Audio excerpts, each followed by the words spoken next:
ఒక spy thriller. సూర్య శివ అనే అన్నదమ్ముల స్టోరీ. అన్న కోసం తమ్ముడు ఏం చేశాడు, ఎలాంటి రిస్క్ ఆపరేషన్ కంప్లీట్ చేశాడు అనేదే పాయింట్. చూడ్డానికి తెలుగు ఆడియన్స్ కి ఇది కాస్త రిఫ్రెషింగ్ గా అనిపించే బ్యాక్ డ్రాప్ అనుకోవచ్చు. నువ్వు అండర్ కవర్ స్పైగా మారాలి.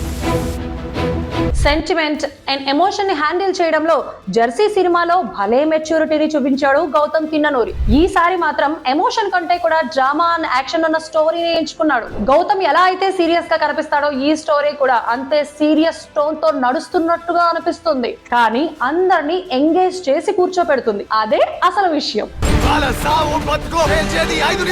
ఫస్ట్ హాఫ్ మరీ ముఖ్యంగా స్టోరీ టేక్ ఆఫ్ అయిన తీరు చూసిన తర్వాత ఎక్స్పెక్టేషన్స్ అమాంతం పెరిగిపోయాయి. ఇంటర్వెల్ బ్యాంగ్ కూడా అలాగే పడింది. స్టోరీ ఎక్స్పెక్టెడ్ లైన్స్ లోనే ఉన్నా, ఏం జరగబోతోందో తెలుస్తూనే ఉన్నా కానీ ఆడియన్స్ ని కూర్చోపెట్టడమే కదా స్క్రీన్ ప్లే అంటే. ఆ విషయంలో గౌతమ్ కాస్త తడబడినట్టుగా కనిపించిన Vijay serious action and drama ఈ సినిమాకి ప్లస్ అయ్యాయి. దానికి తోడు ఫైట్ సీన్స్ లో విజయ్ ఈజ్ బాగా కలిసొచ్చింది.